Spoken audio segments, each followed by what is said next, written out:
This is SpaceTime Series 25, Episode 120, for broadcast on the 9th of November 2022. Coming up on SpaceTime, the largest potentially hazardous asteroid detected near Earth in 8 years. Planning for the historic Mars sample return mission moves into high gear. And Russian space junk threatens the International Space Station. All that and more coming up on SpaceTime. Welcome to SpaceTime with Stuart Gary.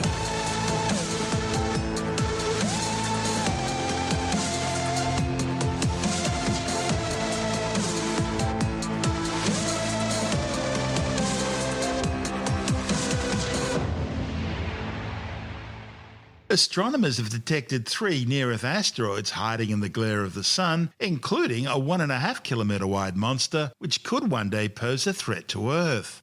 The giant space rock, named 2022 AP7, is the largest potentially hazardous asteroid discovered in the past 8 years. Now, an asteroid this size wouldn't really be large enough to cause a mass extinction event, but it could easily wipe out an entire country.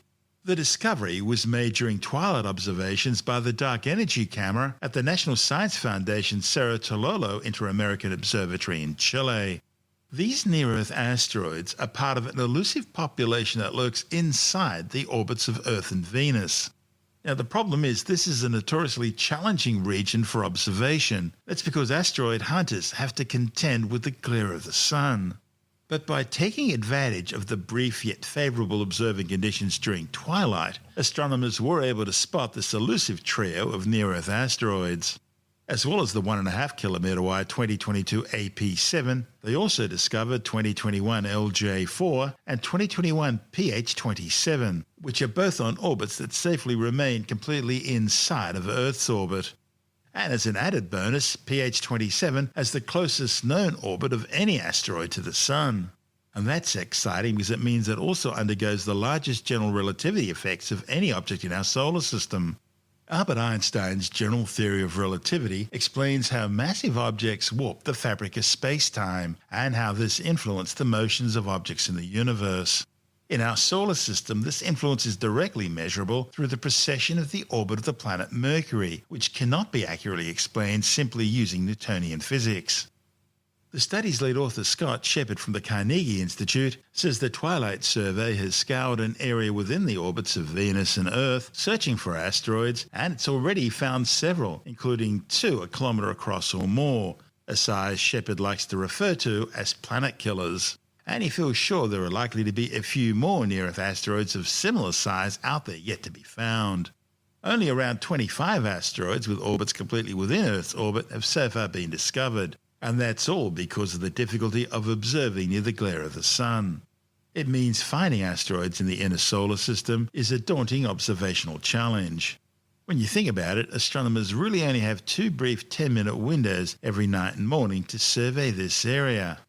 And they still have to contend with a bright background sky resulting from the Sun's glare. Also, these observations have to be very near the horizon, meaning astronomers have to observe through a thick layer of the Earth's atmosphere, which can blur or distort their observations. But while observing towards the inner solar system is challenging for ground-based telescopes, it's impossible for space-based observatories like NASA's Hubble and James Webb. That's because the intense light and heat of the Sun would simply fry sensitive electronics aboard these spacecraft. It's for this reason that both Hubble and Webb are always pointed away from the Sun. Discovering the 3 new asteroids, despite all the challenges astronomers are facing, was only possible thanks to the unique observing capabilities of DCAM. DCAM is a state-of-the-art instrument, one of the highest performance wide-field CCD images in the world, and it's giving astronomers the ability to capture large areas of the sky with great sensitivity. Astronomers refer to observations as deep if they capture distant objects. And when hunting for asteroids inside Earth's orbit, the capability to capture both deep and wide-field observations is indispensable. DCAM was funded by the US Department of Energy and built and tested by the department's Fermi Lab. Shepard says large areas of the sky are required because the inner asteroids are rare, and deep images are needed because asteroids are faint and you're fighting both the bright twilight sky near the Sun as well as the distorting effects of Earth's atmosphere. But DCAM can cover large areas of the sky to depths not achievable on smaller telescopes, thereby allowing astronomers to go deeper, cover more sky, and probe the inner solar system in ways never done before. As well as detecting asteroids that could potentially pose a threat to Earth, this new research is also an important step towards understanding the distribution of small bodies in the solar system. Asteroids located further from the Sun than the Earth are easiest to detect. So we find more of these, and they tend to dominate current theoretical models of the asteroid population. Detecting asteroids inside Earth's orbit helps to redress that imbalance. Detecting these objects also allows astronomers to understand how asteroids are transported through the inner solar system and how gravitational interactions in the heat of the Sun can contribute to their fragmentation. This is SpaceTime. Still to come, planning for the historic Mars sample return mission moving forward, and Russian space junk once again threatening the International Space Station. All that and more still to come on SpaceTime.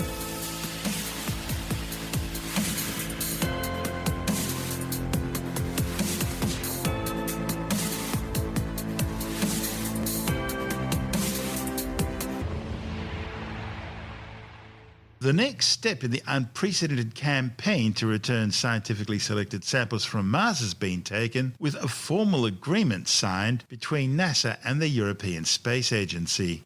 The two have now agreed to proceed with the creation of a sample tube depot and cache on Mars, which will be located at Three Forks, an area near the base of the ancient river delta which flows into Jezero Crater. The cache will contain samples from carefully selected rocks on the surface of Mars, which can help tell the story of Jezero Crater's history and how Mars evolved. More importantly, they could also contain evidence of past life on the red planet, as if it ever existed there. Scientists believe that the cord samples from the delta's fine-grained sedimentary rocks, deposited in a long dried-up lake billions of years ago, are the most likely to contain indications of whether microbial life existed when Mars was a much warmer, wetter world. NASA Associate Administrator for Science Thomas Abuchan says these will be the first scientifically curated collection of samples from another planet. Scientists from NASA and ESA will now review the proposed location, and if confirmed, the first samples will be placed at the site by the Mars Perseverance rover later this month. Meanwhile, a duplication copy of each sample will be kept aboard the car-sized six-wheeled mobile laboratory. Duplication of sample collection is one part of a robust plan to ensure mission success. Later on, the Perseverance rover will be the primary means to convey the collected samples to the Mars launch vehicle as part of the sample return campaign. Meanwhile, the Three Forks depot will serve as a backup, hosting the duplicate set. Since Perseverance landed in Jezero Crater back on February 18, 2021, the rover's explored some 13.2 kilometres of the Martian surface, and it's collected some 14 rock core samples during its first two science campaigns. In the course of its first science campaign, the rover explored the crater's floor, a former lake bed, finer igneous rock which forms deep underground from magma or during volcanic activity at the surface. The second science campaign has been highlighted by the investigation of sedimentary rocks, formed when particles of different sizes settled in a once watery environment. The rovers also collected one atmospheric sample and 3 witness tubes. The witness tubes contain material that helps identify potential terrestrial contamination in the tubes that may have come from the rover during sampling operations.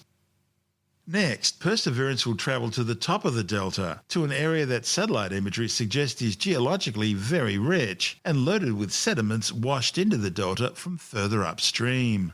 Apart from the Perseverance rover and its Ingenuity rotocopter, which is scouting out and collecting samples, the complex campaign of Mars sample return will also include 2 more rocket launches from Earth. One will carry a Mars lander. That'll include a small ascent rocket, which will transport samples from the Martian surface back up into orbit around Mars. The other will carry the return spacecraft that will transport those samples back to Earth, and the descent capsule that'll parachute the samples down to the ground for scientists to collect. This report from NASA TV. The Perseverance rover is filling up tubes with rocky material from Mars, and it's my job to protect them. What kind of testing are we doing now to make sure that they survive their journey back to Earth? Let's take a look. We are close to the base of a nearly 90-foot drop tower here at NASA's Jet Propulsion Laboratory. Places like this are designed to help test out NASA's most ambitious campaign to date, Mars sample return. I'm Raquel Villanueva here with Aaron Yazzie. He's in charge of keeping the sample tubes safe on their journey home. So, Aaron, what's the plan for Mars sample return? Mars sample return is the next leg in us being able to bring back rocky samples from Mars to Earth so that we can study them here and look for signs of ancient life. What kind of testing is being done here at JPL to prepare the sample tubes for their journey back to Earth? The sample tubes have already gone through a lot of testing to date, but we're going to continue testing to make sure that they can survive every leg of this mission. Some of them involved mimicking Mars's environment, practice robotic handling of the tubes, making sure that they can survive each of those steps, the launch environment, the landing environment. Speaking of final descent back to Earth, that's what the engineers are working on behind us. Can you tell us a little bit more about those tests? The tower behind me is actually able to mimic the event from when the canister holding the sample tubes will land back on Earth. One of the designs that we're currently testing out is what kind of crushable material we might want to use inside of that assembly. So a piece of titanium crushable that we're going to use with this mass simulator to see how best to cradle and protect these tubes when they land back on Earth. What is being done to ensure that this is a successful campaign? We are currently partnering with agencies across the U.S. And around the world, the most predominant one being the European Space Agency. We're actually working on building 100 more test tubes that we can distribute to all these teams so they can do all their testing and ensure that everything will work like they designed it to. What are you most excited about when it comes to Mars sample return? I am really excited about all the information that these little rock samples hold inside them, and especially the exciting probability that we could find ancient life. For me personally, I come from an area in the U.S. that looks like Mars. The Navajo Nation is a rocky desert landscape, and it really reminds me how similar rocky planets in our solar system can be. This is SpaceTime. Still to come, Russian space junk once again threatening the International Space Station. The world's largest aircraft, Stratolaunch, takes to the skies. And later in the science report, atmospheric levels of the three primary greenhouse gases all reaching new record highs. All that and more still to come on SpaceTime.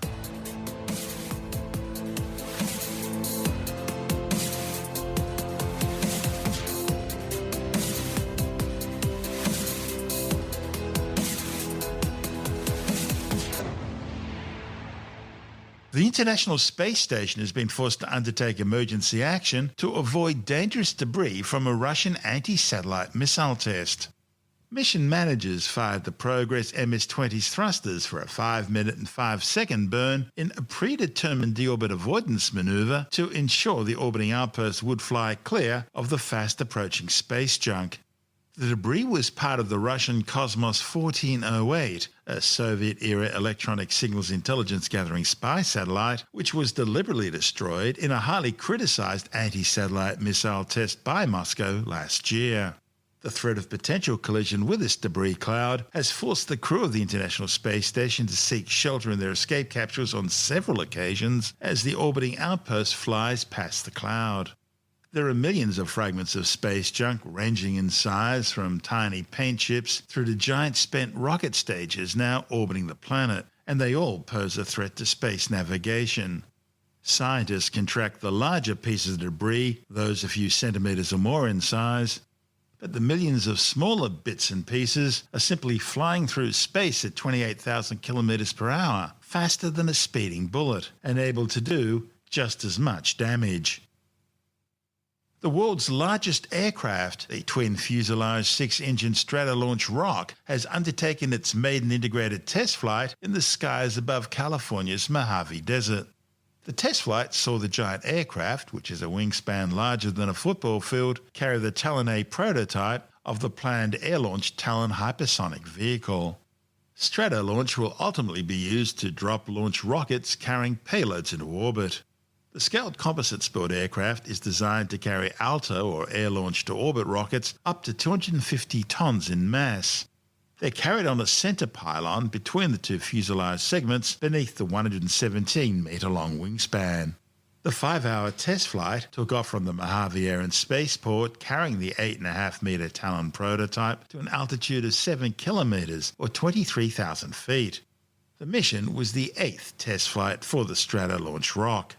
Its first drop test is slated for next month.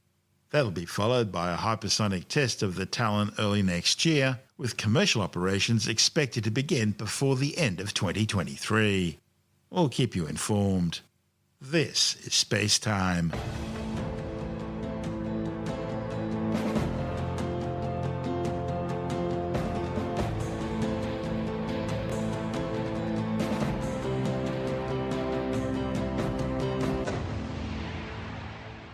And time now to take another brief look at some of the other stories making news in science this week with a science report. In yet another ominous climate change warning, atmospheric levels of three main greenhouse gases, carbon dioxide, methane and nitrous oxide, have now all reached new record highs. The findings are contained in a new report by the World Meteorological Organization, which shows that global emissions have rebounded since the COVID-19 related lockdowns of 2020. The study also reported the biggest year-on-year jump in methane concentrations in 2021 since systematic measurements began nearly 40 years ago. The reason for this exceptional increase isn't clear, but it seems to be the result of both biological and human-induced processes. A new study suggests that even a little bit of caffeine when you're pregnant could result in your kids being short. The findings, reported in the Journal of the American Medical Association, are based on a follow-up of children aged 4 to 8 years of women who had low levels of caffeine and paroxethine, a metabolite of caffeine, during pregnancy. They found that these kids were shorter than children of women who had no caffeine during pregnancy.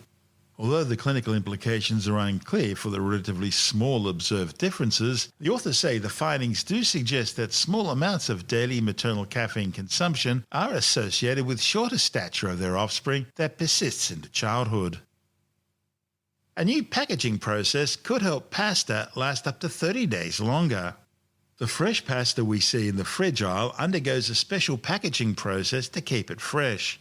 This includes replacing the oxygen in the package with other gases and then locking it in with a plastic film. To try and improve the length and reliability of this process, researchers tried a new combination of gases and plastic film, along with a multi-strain probiotic mixture to help prevent bacterial growth. Testing this new process alongside the conventional method by storing a small spiral-like pasta, the authors found the new packaging, combined with the probiotic mixture, kept the pasta the longest, adding 30 days to the shelf life.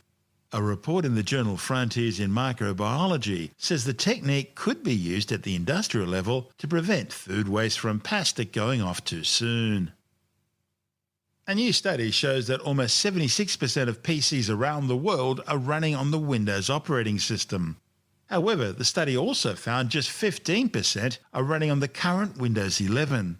With the details, we're joined by technology editor Alex Zaharov-Reutt from ity.com. Well, there were reports from an organization called StatCounter, which helps websites to determine who is visiting their site and where they're visiting from and which OS they're using, etc. They published their monthly report and they show that Windows 11 is only on 15% of Windows PCs running Microsoft operating systems. And in fact, earlier this year, I saw a report saying 16%. So that was from an ad network. So you don't quite know necessarily how accurate these reports are. But from ad networks and from StatCounter, they do measure millions upon millions of PCs. Now, Windows 11, they say, gained 1.83 points in October 22, climbing from 13.6 to 15.44%. But that actually puts it in second place because not only is it 5.83 points higher than Windows 7, which of course isn't supported anymore, but Windows 10 has a 71.29% share. So Windows 10 is still the world's most used computer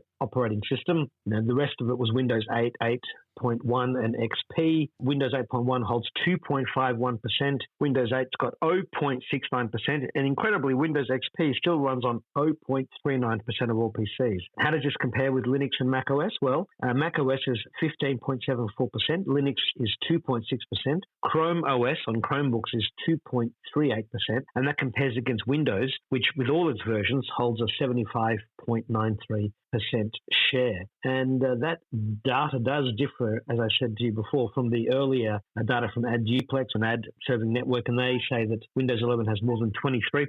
So again, different stats out there, that Windows does remain very popular. I mean, if you look at the smartphone side of things, you have Android having a very large market share and iOS having the rest. They're the sort of the two main systems. There are over 2 billion Androids out there and well over 1 billion iPhones. So they hold that particular market. A lot of people just use their smartphones as their main computing devices. And we also saw from IDC that tablet sales did fall dramatically in this last 12 months, but that's because of a lot of sales that were made during the pandemic in 20 and 2021. But Apple only, dropped by about 1%. Everyone else dropped by much larger figures. So the iPads are still going strong. The other tablets are the Android tablets, of which Samsung make the best, and then there's a range of other tablets that are not so exciting.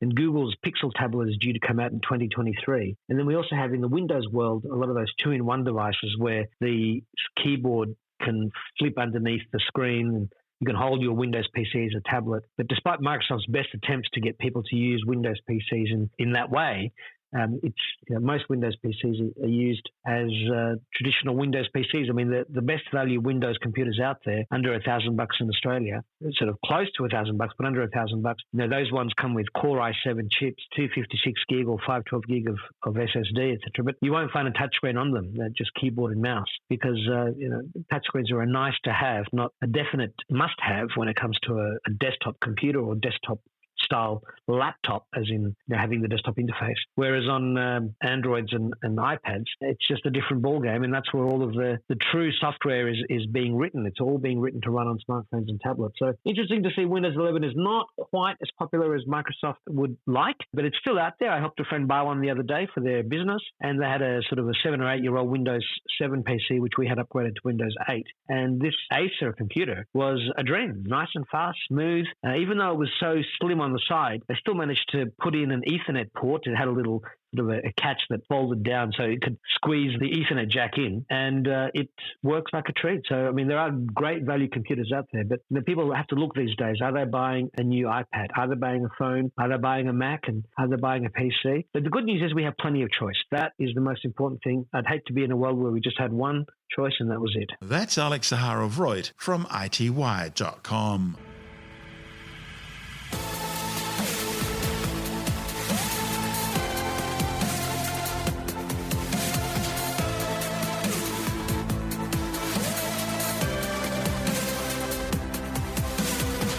That's the show for now. SpaceTime is available every Monday, Wednesday and Friday through Apple Podcasts, iTunes, Stitcher, Google Podcast, Pocket Casts, Spotify, Acast, Amazon Music, Bytes.com, SoundCloud, YouTube, your favourite podcast download provider, and from spacetimewithstuartgary.com. SpaceTime's also broadcast through the National Science Foundation on Science Zone Radio and on both iHeartRadio and TuneIn Radio. And you can help to support our show by visiting the SpaceTime store for a range of promotional merchandising goodies, or by becoming a SpaceTime patron, which gives you access to triple-episode commercial-free versions of the show, as well as lots of bonus audio content which doesn't go to air, access to our exclusive Facebook group, and other rewards. Just go to spacetimewithstuartgary.com for full details. And if you want more SpaceTime, please check out our blog, where you'll find all the stuff we couldn't fit in the show, as well as heaps of images, news stories, loads of videos, and things on the web I find interesting or amusing. Just go to spacetimewithstuartgary.tumblr.com. That's all one word, and that's Tumblr without the E.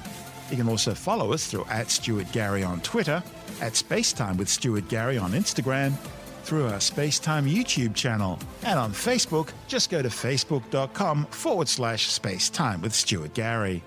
And SpaceTime is brought to you in collaboration with Australian Sky and Telescope magazine, your window on the universe. You've been listening to SpaceTime with Stuart Gary. This has been another quality podcast production from Bytes.com.